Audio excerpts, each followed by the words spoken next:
I gotta be honest with y'all, I need an intervention. Marvel Rivals has me hooked. For real, I'm out here feeling like Pookie.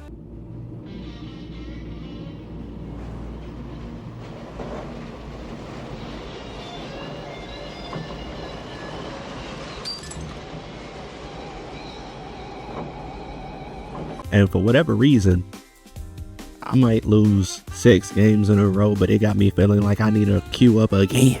And to be honest, the games sometimes are so lopsided. I'm just like, what's going on? I go back in a replay, I watch my teammates, and usually, I'm not gonna lie, be feeling like the healers. This is why I hate support players, guys. I'm sorry, but most support players are boosted. I had to say it, I had to. Support players are some of the worst players to play Marvel Rivals. Who do you guys think, on average, are the worst players on the team? You guys know it's the support players, bro. And everybody has bad games. I'm not gonna sit here and say I'm perfect. I play every game perfectly, but everyone has bad games, me included. But don't sit here and tell me y'all haven't had a game just like this. Somebody's AFK. It's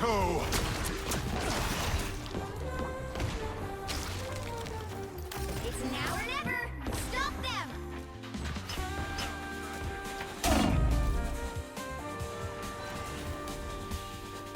What's he mad about? Why is he AFK? I guess skill issue, I'm not sure. Hey, y'all know how it is. You get home from work or from school and all you want to do is queue up, run a few sets with your homies. Your homies ain't online, so you get into that solo queue. And I've been playing video games for a long time. Solo queue is nothing new to me, but in Marvel Rivals, it feels particularly egregious. And I'm trying my best not to sound like a doomer, sound like Marvel Rivals will die because of this, sound like I'm not gonna play Marvel Rivals anymore because this be calling me, man, But I'm not going to lie. People close to me can tell if I've been on Marvel Rivals and if I've been on a losing streak. And that's been the story lately. It's been leading to burnout, toxicity, even in-game protests. We got support players striking. And it's one thing to hear about it on the internet, but it's another thing to experience it in-game. So if you've been feeling the same way, I need you to go ahead and hit the like button and the subscribe button because we're going to talk about it in this video. I am fairly new to this, so I would appreciate your support. So without further ado, I'm going to tell you why you should stop playing Marvel Rivals and start playing something completely different. Let's get into it.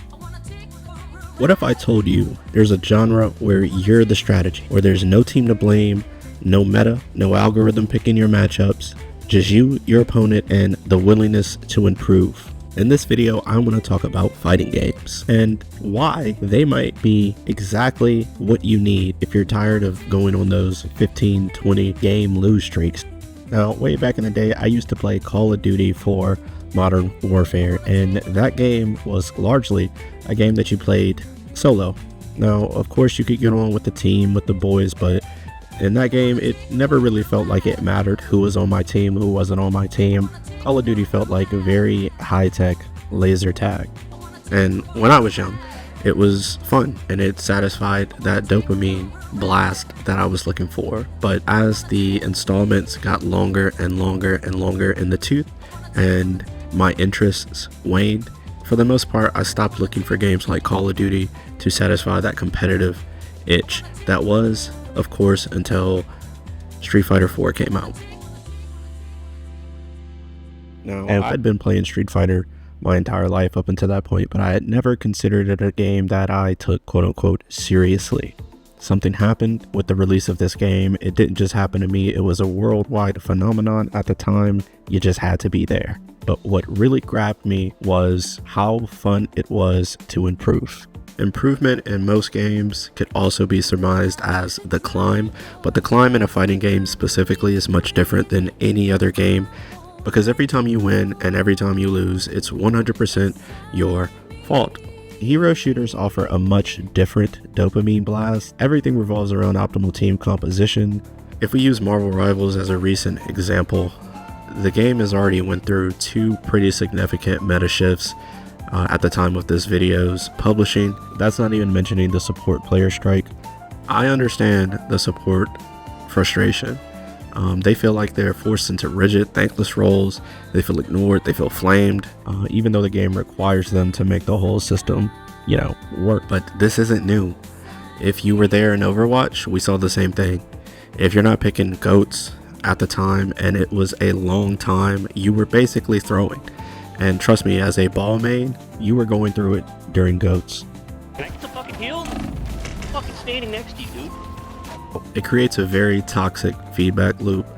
Play how the meta demands, or you're bad. The Outlaws are going to pull out Dante's Tracer. This has been some of the things that Outlaws fans have been waiting for, is a good Tracer player on Houston. It's Jake on the far. This combo's worked well for them before, but as soon as they see the defensive setup, they will just simply swap it away. Crucial time lost here for the Outlaws. Now, let's flip that completely.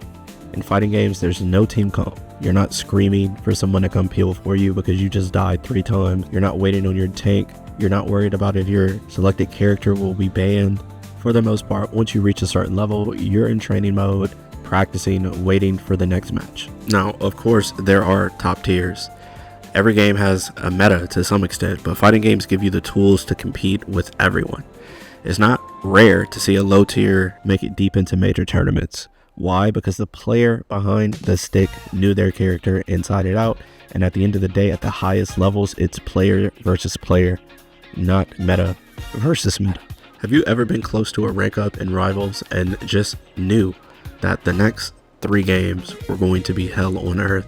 In fighting games, nobody is stopping you from improving. Nobody is stopping you from getting to that next level except your opponent, which ultimately is you.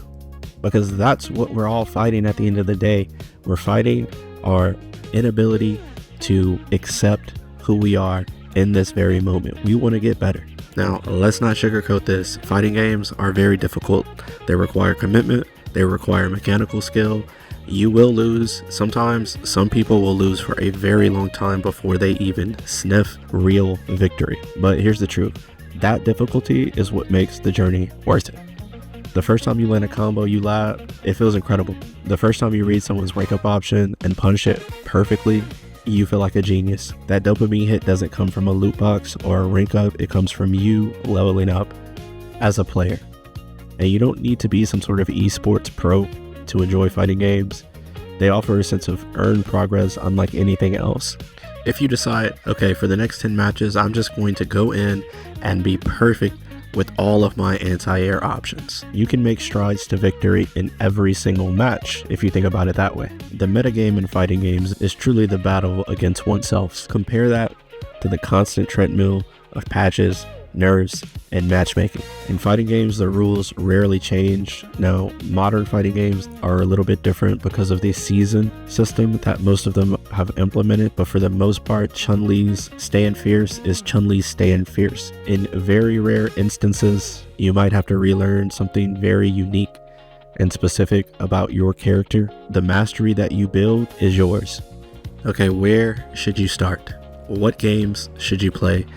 And if you've never played a fighting game, it's very simple. Play whichever one you think looks the coolest. The King of Fighters, Grand Blue Fantasy vs. Rising, Guilty Gear Strive, Tekken 8, and Street Fighter 6. Thanks, Justin. All of these games are great places to start, and they have thriving communities that are welcoming new players as we speak. Now, each of these communities has its own gripes, its pitfalls, its shortcomings. Each of these games, same thing, pitfalls, shortcomings, but nothing to the level of what's happening with Marvel Rivals. Why would you waste a ban? Why not ban Storm? Why not ban someone else? You ban Rocket! I thought someone was gonna ban him. Hey, don't worry, I'll carry! Yeah, somebody fucking clip that. And well, me personally, I think Rocket is a pretty good ban, especially with how many people play him, with how much value he provides, but you know, to each his own. But I digress. Street Fighter, Guilty Gear, Tekken, King of Fighters, Grand Blue Fantasy Rising, all of these are great choices with one exception. When Season 2 dropped, Tekken 8 was not in a good place. The community was not happy. Guys, what's this?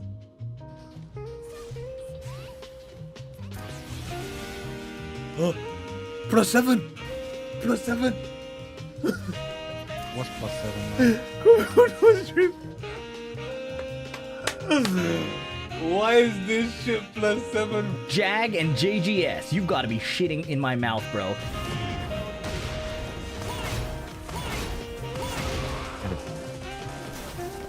Tekken 8 Season 2, let's go! They overhauled mechanics like the heat system, but at the same time, they changed things that made the heat system feel even more aggressive and polarizing. Now, of course, if you've never played the game, this doesn't mean anything to you, but I don't want to give the impression that whatever game you jump into is just going to be perfect. Just like with anything else. Try it! You'll like it! And to give credit where credit is due, Harada and the Tekken team, they have heard the cries of the community and they want to fix the game. They want to make it fun for everyone involved. And to NetEase's credit, I feel like most of the things that the community have been upset about, they have responded. Sometimes, in my opinion, they've responded in ways that I think have hurt the game, even though it's what the community wanted. The rank reset is a recent example. So I think for the most part, Rivals is in a good place. But again, going back to Overwatch, there was a very long period of time where the community felt completely shut out. Unless you played on an esports team, you felt like you had no connection with the game and where the game was going. Now, I do want to dive a little bit deeper into the FGC or the fighting game community, because you would think that when you get into one game, you're only getting into that one game, but there is so much crossover between these games that you really do feel like you're involved in a community, especially if you start going to locals. You'd think that a genre that's 1v1 and brutally competitive would be full of ego and toxicity, but honestly the opposite is true. Wherever you are, you're a bitch. Bitch! Bitch! Come here, bitch! So yeah, fighting games are hard, but I think you should play them, especially if you're frustrated with the hero shooter grind. They're intimidating, yes, but they're also honest, they're rewarding, and they're human. They don't care what role you pick, what character you select, or if your teammates have been being toxic all day. All they care about is if you're willing to grow. So if you're burned out on metas, on patch notes, on team-based toxicity, maybe it's time to stop queuing and step into the ring. And the only thing between you and your next victory is you. If this video inspired you in any way to go out and play a fighting game, please let me know. Let me know what you play. Maybe we can run some sets. I appreciate you watching till the end. Again, like, subscribe. I'm gonna try to get as many videos out as possible, but that's it. See ya.